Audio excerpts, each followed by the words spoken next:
Today I thought we'd do a little bit of kind of then and now price analysis on my cooking challenge, budget challenge videos.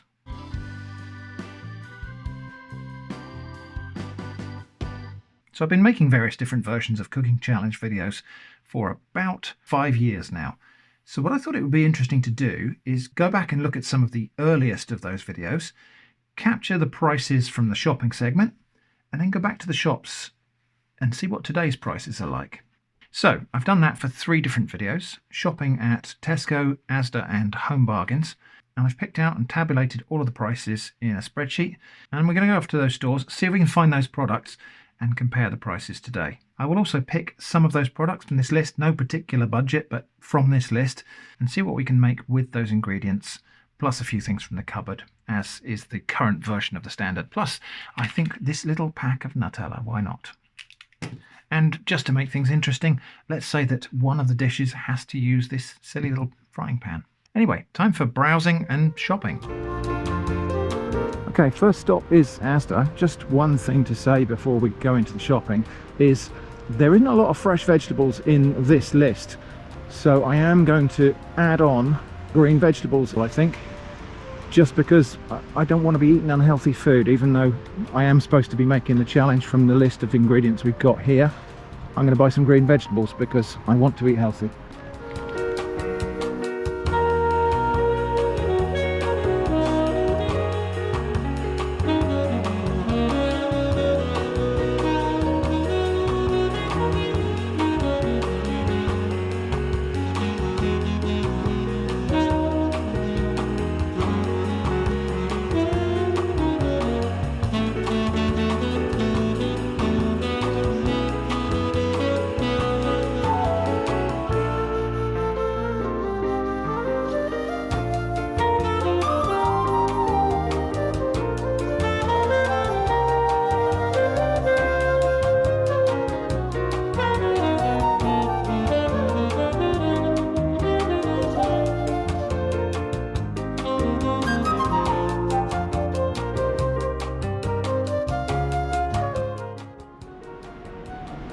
Okay, we're heading now into Tesco, and perhaps the one thing to say here is just to remember, just to kind of be aware that the prices we're looking at might not be representative of the full degree of inflation, because what I'm doing here is selecting the same things I bought 5 years ago, and that selection process back then was buy the cheapest things you can find.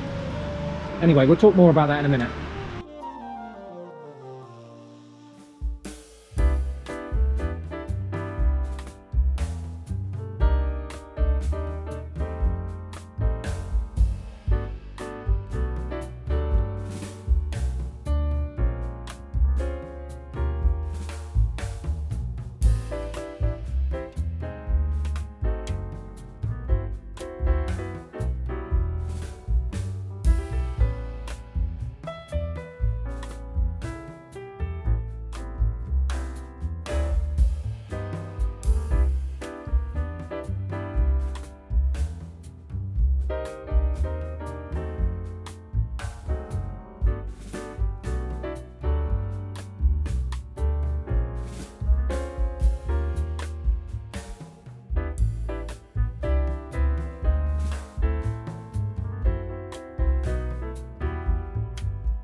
So here's where I ran into a little difficulty with Home Bargains. They had rice, but not the same brand or pack as the price I captured back in 2021.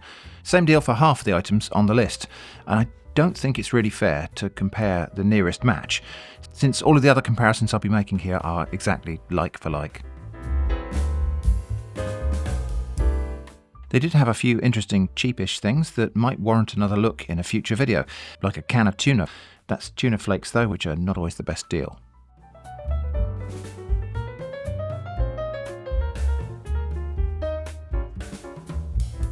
So this time there isn't really a haul to review as such. I didn't buy everything on the list in every store because, for example, I already have carrots and onions at home.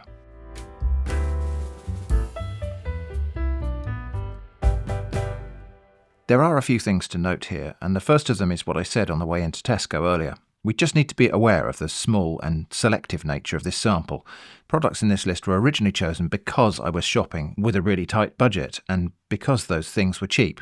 On the one hand, that might mean they were unusually cheap back in 2020 and 21, and that's why I noticed them. So we might see price increases that overstate the amount of inflation that's happened.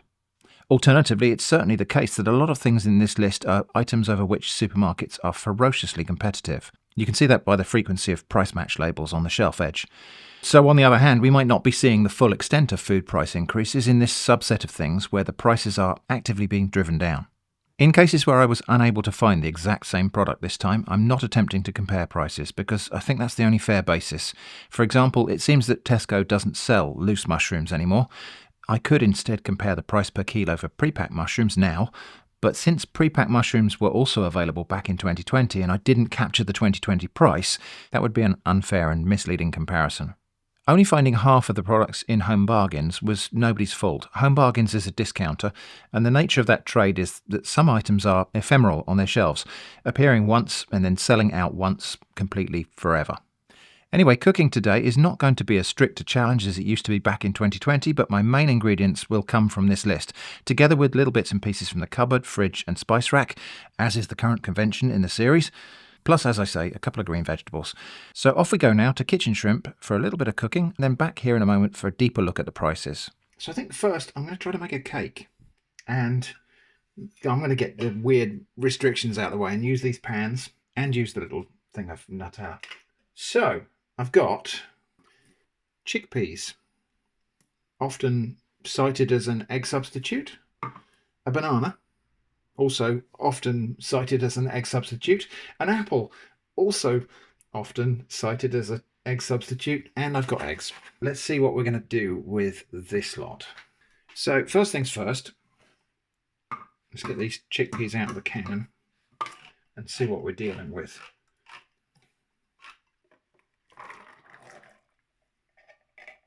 Yeah, so the liquid that you get in a can of chickpeas, especially in particular a can of chickpeas where it is just, these are in salted water, so probably not such a good idea to use that necessarily for making meringues. If it's just chickpeas and water, which it often is these days, but not here, then some people use the water as a substitute for egg to make meringues. I tried that and it was a disaster. I'm going to have about half of these chickpeas, I think,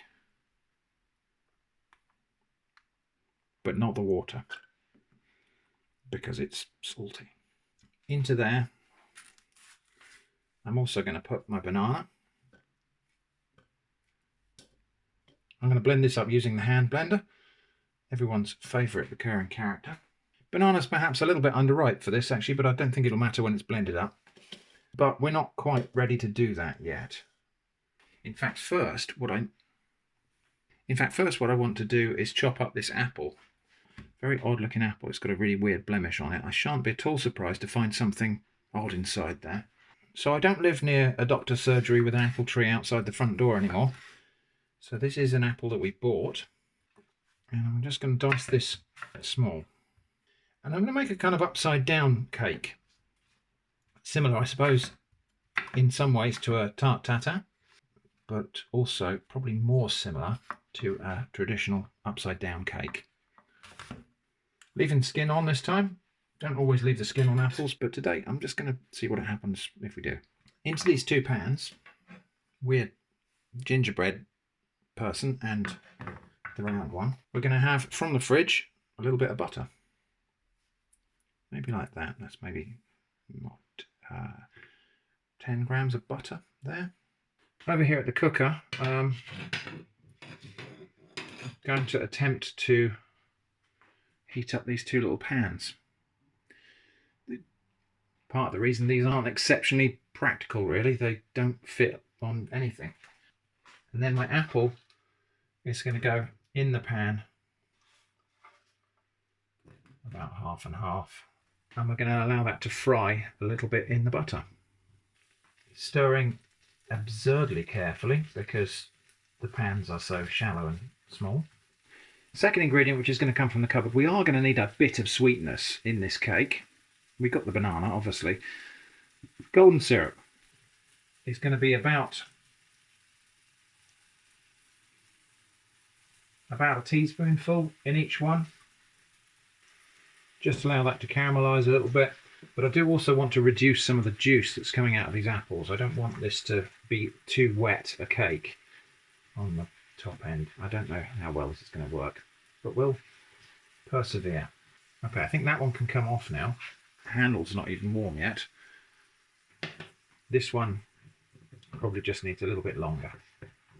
Back over here, and I apologise for the lighting. My video light just ran out of battery, so we are just on the room lights here. 1 egg.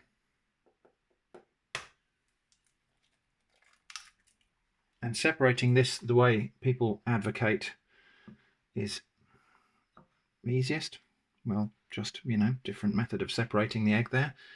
Well, we're getting a bit of white clinging to the yolk there. Not sure that was more pleasant or easier than my usual method of passing it between the shells. It's interesting, people have all different methods of separating eggs, and everybody thinks theirs is the best. The plastic bottle method is the one I never got to work for me, where you crack the eggs in and then you suck the yolk up with a wide-mouthed plastic bottle. That just never worked for me. The yolk always ruptured when I tried that. Anyway, we'll set aside the white for a moment, and we're going to blend up this mixture here. But I need a little bit of water in there, I think.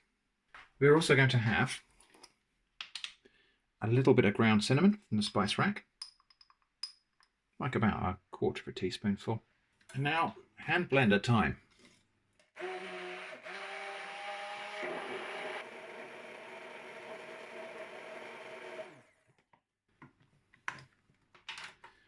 Now, I dare say that would already probably make pancakes or something anyway, because, I mean, it's got egg yolk in it anyway, but the chickpeas, the banana, we've just whipped some air into it as well. Actually, you can tell when you do that, you can tell there's air in that mixture. Anyway, now egg whites, and I'm going to whisk these to kind of firm peaks.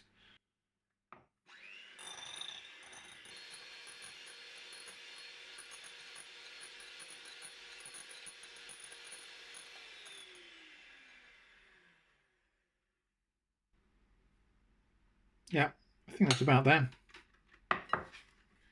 Now, I do recall a recent Adam Ragusa video where he experimented with folding in of egg whites, and I think he concluded that it doesn't make any difference if you carefully fold in your mixture into the egg whites. So I can't remember. Anyway, let's just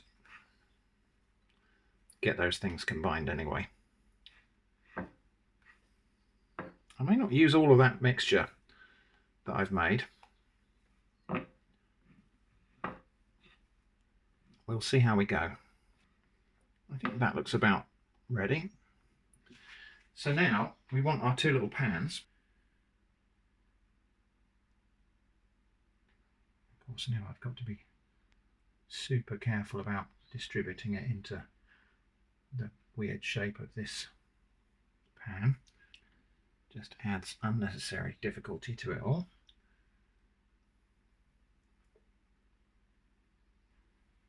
Okay, how are we doing over here? Actually, I thought we were going to have too much mixture, but maybe not. I'm going to have to put something under these in the oven, because I have a feeling this could sag. This mixture might slump when it warms up. It might not, it might set immediately, but it may not. Or actually the caramel that's underneath there might bubble out. So that's my 2 cakes. Off to the oven now.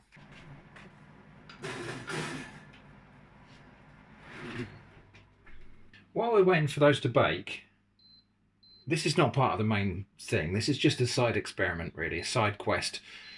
I thought it might be interesting just to try frying that leftover batter there, which has only got the egg yolk in it, hasn't got the whipped egg white in it. So this is chickpeas, bananas, egg yolk, and cinnamon. I thought it might be interesting just to try frying that, see if we can make a little pancake out of that. So we get the pan nice and warm. There's a tiny bit of oil in there. Let's just do a little one to start with. So we've got a sizzle going in. Just drip some of it on the stove.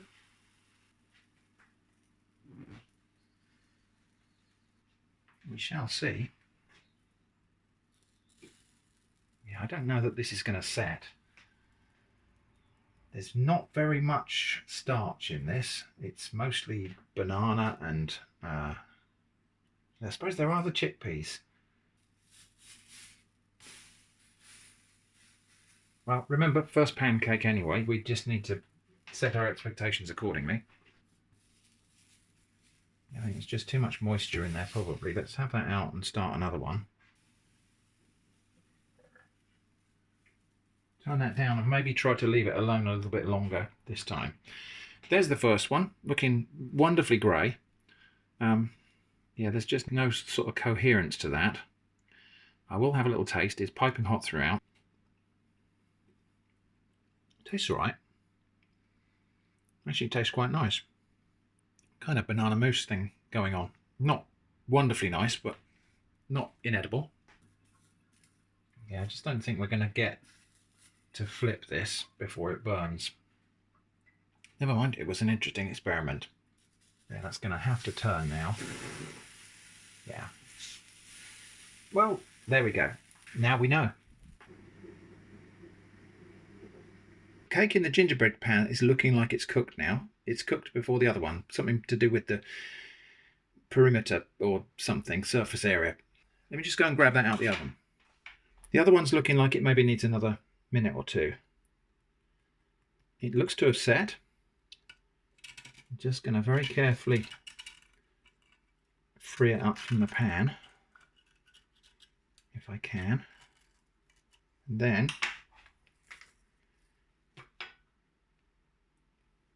oh dear. Well, maybe. It didn't completely come free of the pan, which is a shame. It doesn't look great. Alright, I've got my little pack of Nutella over a glass of warm water there to make that hopefully melt to the point that we can drizzle it on there or something. That's the theory. Time to get the other one out of the oven now. Maybe the second one will redeem the first. I mean, that part of it there, that looks all right.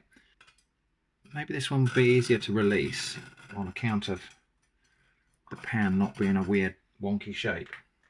Here we go. Yeah, I mean, that's not so bad. More caramelization on that surface would have been better. I mean, I suppose I could put these back on a tray and put them in the oven that way up, but I think they're just going to dry out. So, I mean, not terrible, just a bit grey. And this one's discolouring as we speak. That's probably from the banana, I suppose. Just take half of that and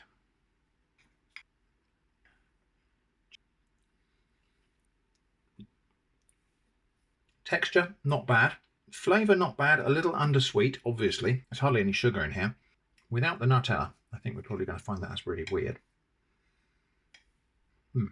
Just kind of undersweet without the Nutella. But it is cake.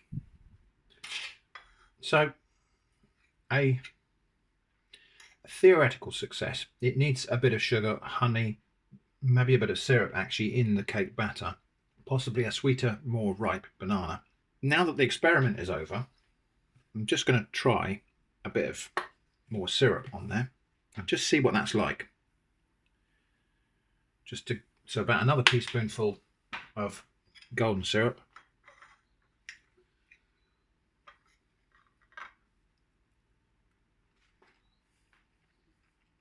Now that works. That's all it needed. Just a tiny bit more sweetness. It actually works really well. And also, because those chickpeas are slightly salty, the salt with the mild caramel flavour of the golden syrup is a really nice combination. The apple's almost lost in there, actually. The apple almost can't taste it. Very strange. Jenny has agreed to be my guinea pig for the other one of these cakes. So this is a cake made with chickpeas, banana, egg and apple.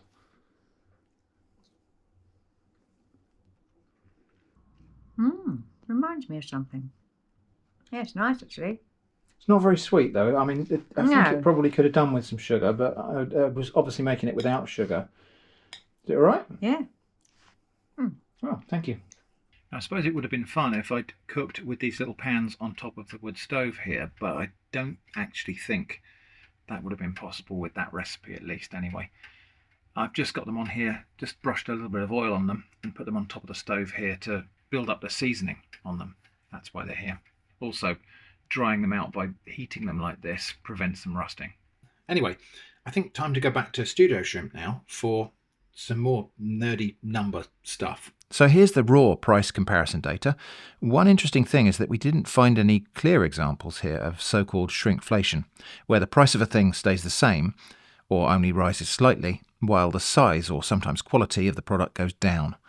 I suppose that's just not a thing that happens much in these kind of products. If you reduce the number of eggs in a box from 6 to 5, everybody notices what you did. If you make a can of tomatoes smaller, you need to tool up for smaller cans. And shrinkflation can't happen at all for loose product. And interestingly for bread, until fairly recently it was the law that loaves of bread bigger than 300 grams could only be sold in multiples of 400 grams. So you would only see 400 gram and 800 gram loaves. That law was relaxed in 2008, but having been in place for centuries, it's habitual for bakeries to still conform to it. One thing I did notice outside of the scope of this video is that the cheap kilo bags of rice, whilst they still contain a kilo of rice, did decline in quality over the intervening years. Back in 2020, you'd get a bag of rice with whole grains in it. Not the best rice, but good enough. Sometimes now, though, you get a bag of broken grains and fragments, and when you try to cook it, it turns to rice porridge rather than cooking to distinct grains. I suppose this general decline in quality counts as an example of shrinkflation, but I did check for that problem in Asda this time, and I was pleased to see that the rice was still whole grains on this occasion. There are bound to be some outliers in this data. For example, the salmon paste was reduced to clear, and I don't know the current price before that reduction. The eggs have doubled in price, but some of that price change could be related to bird flu, which has affected the poultry industry here, albeit not as badly as some other parts of the world. The canned tuna in Tesco actually went down in price, which was a surprise. But the general picture is that things have gone up. The price of the whole list of items, ignoring the ones I couldn't find this time, has increased by 33.4%. But some items in there have more than doubled in price. Breaking it down by shop, and also comparing here the prices of a whole kilo of onions, carrots, bananas, etc., the price in Asda went up by 50%, Tesco by 23%, and Home Bargains by 30%. Not the same products in the basket though, so not a completely fair comparison, and also fraught with interesting anomalies, such as this one. The price of carrots in Asda went up by 38%, but only by 19% in Tesco. So Tesco for the win, right? Wrong. The prices of carrots in both stores are exactly the same today. Asda only went up by a greater percentage because it was cheaper in the sample from 5 years ago. Anyway, that's probably enough now on the prices. Let's go back for a little bit more cooking. With these ingredients here, I'm going to make a kind of one-pot savoury rice dish. I've got the fish paste here, the salmon paste. Now, I did check actually, and the ingredients here are the same as they were before. So this is 42% salmon and 19% haddock. So a total of 61% fish, and the rest is wheat and soya and herbs and spices and seasonings. So there is a fair bit of fish in there. The standard preparation for this is to spread it on bread, make sandwiches or something like that. I'm not going to do that today. I'm going to use this to make a really rich flavoured fish stock. That's the idea anyway. First, just going to peel and dice a carrot and an onion. Over here, I'm going to start off with a little bit of oil. And these vegetables are going to go in there even though this is not sizzling hot yet, because this pan gets really hot really fast. And as soon as I hear a sizzle, I need to turn it down. Okay, there it goes. It's starting to sizzle, and that, knowing what I do know about this pan, that means I need to turn it down to half immediately, because it will carry on getting hotter and hotter now. And if I'm not careful, it'll burn ingredients. I'm going to cook this just until the onions are showing a little bit of browning. Meanwhile, over here, I'm going to do something very non-standard with this little jar of fish paste. This is salmon paste. I'll put the whole lot into here. Okay, and I know that to cook this much rice, which is about a cup of rice, I'm going to need about 2.5 cups of water because we're going to lose some of it to evaporation. So I need to make this up to about 500 ml. So I'm going to put some water in this jar, and then we'll just put the lid back on carefully. And we'll use that to get that fish paste out of there. Now, using a bit more water, I'm going to whisk that together. See, here's the thing, if I told you that was a bisque or something like that, you wouldn't immediately think I was wrong. I'm just going to set that aside for a moment because I can see the onions are nearly done. We're going to have just 1 clove of garlic on the shelf.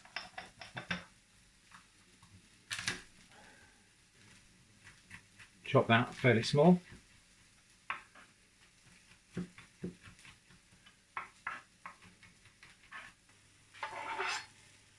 I've also got a little sprig of rosemary from the garden. That, or the leaves from that, are also going to go in here now. Just keep the twiggy bit out.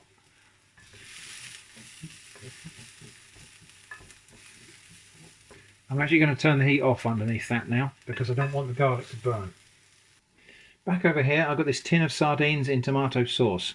Would you like to see me open a tin of sardines with a can opener?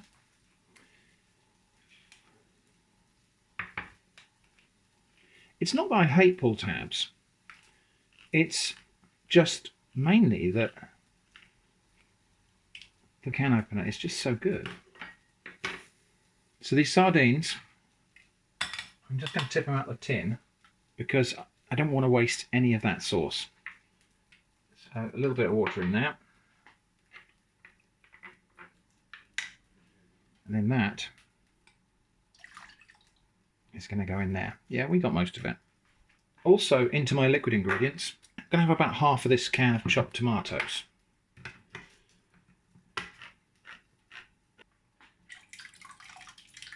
About half.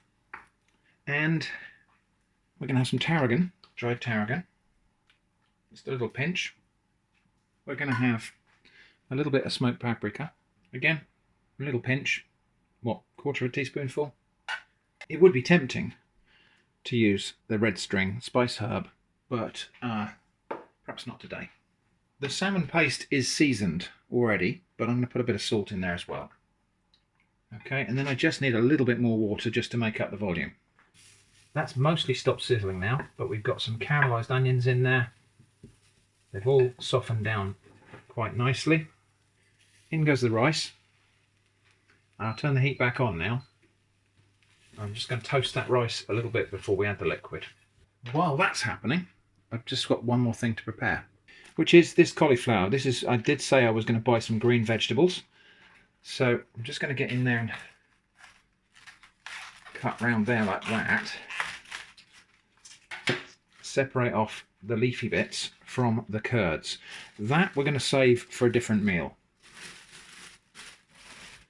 But these, we'll just pick out the nicer looking leaves, and if necessary, we'll just pull a little bit off the top of some of them. But yeah, cauliflower, this part of the cauliflower, somebody asked me about this the other day, and this is essentially just a cabbage. The cauliflower is a cabbage. It's just a variety of cabbage that's been bred to produce this inflorescence. So, as long as the leafy bits look nice, and they don't always, they're good to eat. So, I mean, I think, you know, if we were making soup or something, I could even use some bits of that. I may do. I'm just going to give this all a wash, give the chopping board a wipe down, and then we'll be back. I've cut away the bottom bit here, which is all dirty and dried out. The rest of it is all edible. This is a bit like turnip. So I'll just So I'm going to dice that part up. And yeah, you can grate this and put it in coleslaw. It's actually really nice just to eat raw like that. These great big leaves, yeah, a lot of it's about aesthetics as much as usability. But let's see how much of this we can actually rescue. I'm just peeling off this bit on the outside here where it's a bit damaged. These are the outer leaves, so these are the ones that were exposed to the world while the cauliflower was developing. But yeah, most of it's okay. You know, I'm just going to pull off a few bits I don't like the look of, really. The rest of these sort of ribbed leaves like this, I'm going to cut them across like that. Anything that doesn't look too appealing just gets pulled out. These more tender leaves are going to get cut up into bigger pieces. So again, if there's anything that doesn't look good, we'll just shave it off. So just bigger chunks there. So look at all that. All of that is what would normally just be thrown away. You know, you might be actually buying it for that bit, but all of that bit is food. Usual mistake, camera wasn't rolling. The rice has had a chance to just brown a little bit, and I've just tipped in the wet ingredients. I'm just going to wait for that to come to the boil, which is not going to take long. And while that's happening, I am going to stir, just so the rice doesn't stick at this point. Probably looks quite an unappealing mess at the moment on camera. It certainly does in real life. But let's wait and see, shall we?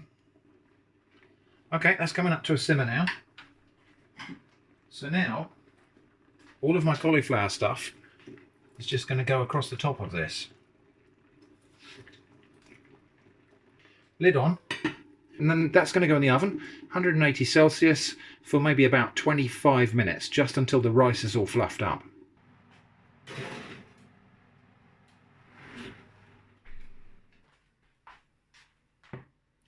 Right, just have to be careful. This handle doesn't normally get hot when I use this pan on the hob, but of course it does in the oven. So just going to go and have a little taste of rice. Just pull a bit out. We've got kind of separate grains. That's good. Perfect. So cauliflower's gone a little bit frazzled and roasty, and I don't mind. Actually, I don't mind that we've got kind of roasted cauliflower leaves. I'm just going to put these sardines on here like that. And that little bit of sauce from them over the top. One final thing from the cupboard, a little bit of Worcestershire sauce. Just go for just a little sprinkle over the top. So, lid on. I'm just going to leave that to sit for 5 minutes now to let those sardines warm up and just to let that rice relax and fluff up a bit. Okay, dinner is served.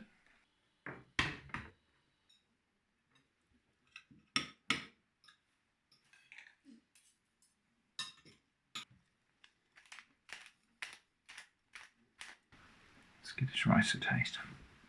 The stock I cook the rice in is made with fish paste, just a jar of salmon paste. Oh, right. That really was. Some of the bits of cauliflower are a little bit crunchy, I think. Maybe I should have given that a minute or two of steaming. Oh, see, it's cauliflower leaves. With all the green bits. I was thinking about doing some soft-boiled eggs and presenting them on top. And I didn't because I thought it might not go, but I reckon it probably would. I kind of wish I had now.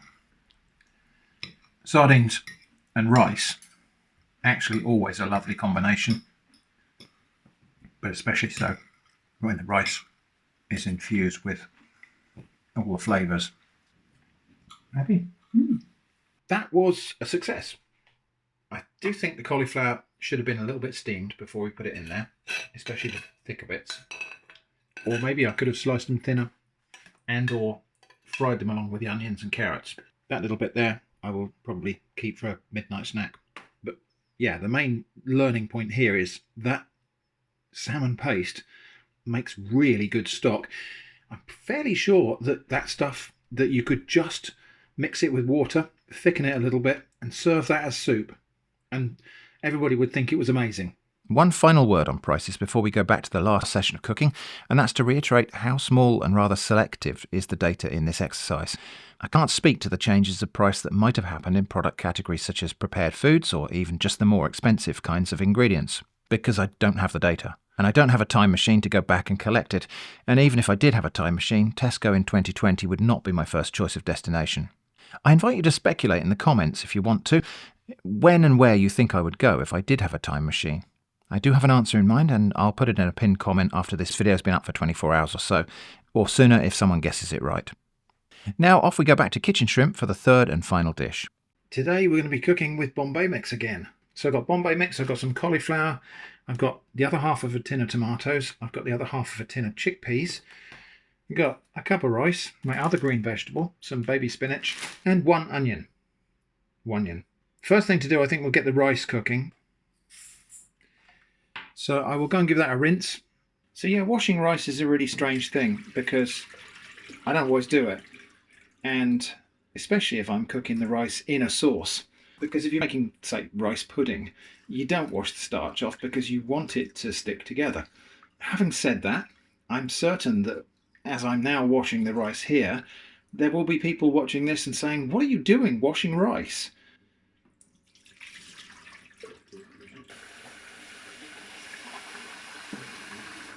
It's one of those things that whichever way you do it, your way of doing it seems so incredibly normal to you that anybody else's way seems utterly wrong.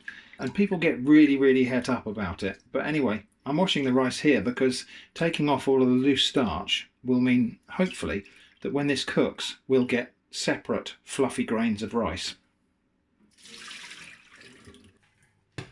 But like I say, I don't always do it because I don't always want separate fluffy grains of rice. Sometimes sticky rice has its own kind of appeal. Bombay mix. So this is a mixture of crispy fried chickpea noodles, peanuts, other pulses such as whole chickpeas, and fried lentils or mung beans or something. Now, what kind of a challenge would it be if we didn't have to separate out something that's already an assortment? So I'm just going to take the nuts, or most of the nuts, out of here. First off, I'm going to crush. So that stuff we're going to use as a kind of breading. Now we're also going to have some of this stuff, and this time I am going to have more of the peanuts in there because I'm just going for a slightly different flavour. This I'm going to add a little bit of water and blend it to a smooth paste. So just enough water to make it float. Well, that's where we'll start anyway.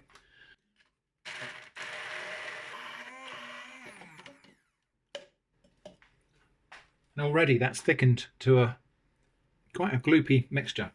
Cauliflower, I'm going to separate this into individual florets because this is a really tight one. I'll keep that core because I just like eating this while I'm preparing the rest of the food. Cauliflower goes into a steamer basket, and then I'm going to steam this until it's about 3/4 cooked, maybe 2/3, 3/4 cooked. My rice hasn't quite absorbed all of its liquid yet, so we'll just give that another couple of minutes. My water's boiling, so on goes my cauliflower. Okay, my rice has absorbed all of the liquid now. That'll just go off the heat, get set aside. In this pan here, a little bit of oil, we'll just get that hot. And then in with my onion, which I've just sliced into small pieces. And I do want to brown the onion this time. I want to try to fry this until it's actually gone caramelized and brown. I'm tempted to add a little bit of sugar to help it along with that, but I probably won't. Right, this cauliflower is just tender. That's exactly where I want it. Everything off for the moment while we just deal with that. So that's going to go into that bowl there for the moment. I will just let that steam for a moment, just let the steam come off it. And then this mixture, which is the Bombay mix and water, which is already pre-seasoned. So Bombay mix is quite salty, in addition to having a little bit of kind of curry spice to it as well. So this lot's going to go on the cauliflower. And then I'm just going to try to toss the cauliflower in this mixture to get it coated. So the idea here is if you were going to bread cauliflower to deep fry it, you'd maybe make a batter out of eggs. So anyway, there's that. I'm just going to leave that to sit for a moment while I just deal with something else. Over here, my onions have caramelised quite nicely. And so in this pan here, I'm just going to have some mild curry powder. I'm going to add this directly to the pan like this, maybe about 1.5 teaspoons, because just frying this, even though this is a pre-mixed curry powder and it's not going to be as lively as curry made from whole spices toasted and ground, just giving it a little bit of a boost in the pan here will enliven these spices. So we'll get that nice and hot, and then I've got my spinach. About 150 grams of my spinach is going to go into this hot pan, and this is already slightly wet because it's been rinsed. So that looks kind of ridiculous at the moment. I might just give it a tiny bit of extra water. A lid just from some saucepan that happens to fit on this pan. We'll just leave that to steam. Meanwhile, back over here on this baking tray, my Bombay mix coated cauliflower is just going to come out like that. This crispy mixture on top. Maneuver that around a little bit and let it pick up that stuff. It doesn't have to be anything like perfect. It just has to pick up some of this stuff. That's now going to go in the oven, 180 degrees Celsius for 10 or 15 minutes. Meanwhile, we'll check in on the spinach. So that's wilted down really nicely now. And I'm just going to try to get those flavours together. Right, one more thing to do, which is going to be something with the chickpeas and tomatoes in this pan. Tiny bit of oil. And these chickpeas, I'm going to drain them. I don't need that liquid. That liquid was salty anyway, so we don't really need it. Right, those are going to go in there.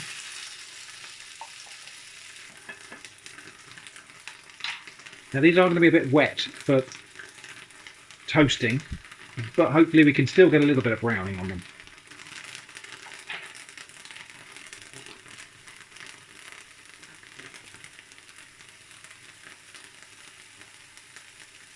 Okay, that's a good sound. That's gone from bubbling to sizzling.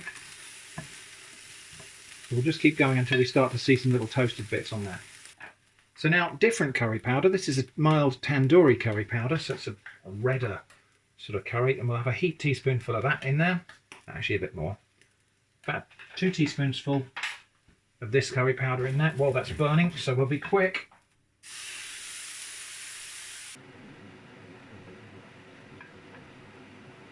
And that's off now. This pan retains a lot of heat, so that will continue to bubble away. And hopefully that will just reduce down to a slightly thicker sauce. So we've nearly done everything. Rice is nice fluffy grains, look at that. And then we've got some of this curried spinach, and then also the chickpea and tomato curry. And then finally, crispy Bombay mix cauliflower. That doesn't look too bad, but let's get it to the table and give it a taste. Okay. Well, I'm just going to taste all of these pieces on their own. So the chickpea and tomato, simple flavours but quite good. Spinach and onions. And the cauliflower is the really experimental dish here, so let's give that a try. Surprisingly unseasoned flavour, considering the Bombay mix is quite seasoned. Thoughts? Not too sure about the Bombay mix, but that's my taste. Yeah. Rest is alright. I think the Bombay mix is a bit too salty, actually, isn't it? Or at least this batch was. It's interesting because it's not always like that. I did pick up a different pack of Bombay mix in the shop that looked like it had more spice on it and less salt. But when I got it to the checkout, it didn't have barcode on it, and they went and swapped it for a different pack. Oh. So I didn't get the pack I wanted. So yeah, we have got a kind of crispy coating on this cauliflower. And I'm say it's cooked about right. It's still got a tiny little bit of crispness to it, which is what I like. But it is a bit strange with the coating on its own. I don't think that quite worked. However, in combination with the other things on the plate, that works all right. This probably needs to be treated like a katsu curry, so a crispy thing needs a sauce over it. Any more thoughts, Jenny? Yes, it's a bit dry. Mm. Yeah, it does need some sort of sauce. Anyway, I'm going to hand you back to Studio Shrimp now for scoring the dishes and the wrap-up. We'll conclude this video by rating the dishes and looking at what, if anything, we've learned. So, starting with the cake in a pan but not a pancake, it was surprisingly okay for something I just sort of threw together. It could have done with a bit more sweetness, maybe not even in the cake part, but just more caramel with the apple pieces. I'll give it a 5 out of 10. Fishy rice with cauliflower, this one's going to get a 7. I expected the cauliflower pieces would have steamed sufficiently as the rice cooked, but it didn't quite do that. Should have been cut finer or just steamed a bit before adding to the top of the mixture. Other than that, the flavour was superb and the dish was really satisfying. I dismissed the idea of adding some half-boiled eggs on top, and then I wished I had. With those 2 changes, I would have given this a 9. And then curried things with Bombay mix cauliflower.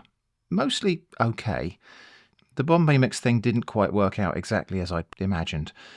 I could have used an egg to stick the breading to the cauliflower, but I decided against that just because everything else was on a kind of plant-based roll, and I decided to keep rolling with it. I'll give this one 5 out of 10. The tomato chickpea thing and the spinach thing were good. The rice came out well, the cauliflower was just lacking something. Maybe a sauce, maybe just a bit more attention to detail. Lessons learned. Well, the one worth talking about is using fish paste as a base for soup or stock has a lot of potential. I think sometimes people are put off of eating fish paste because it tastes really fishy. But with fish stock, that's exactly what you want. Definitely going to be doing that again. In fact, by the time you're watching this video, I've already been back to the shops to stock up on a few of those little jars of paste. I think the crab variety might have even more interesting possibilities. Finally, thoughts on the whole price analysis. Well, over to you. What sort of levels of price increases have you seen in the past 5 years? What categories of food or other shopping are worst affected? Has it changed the way you shop or cook? When I say let me know in the comments, I'm not just angling for engagement. I'm interested to hear about your experiences. I hope this video has been interesting. Thanks for watching, and I hope to see you again soon.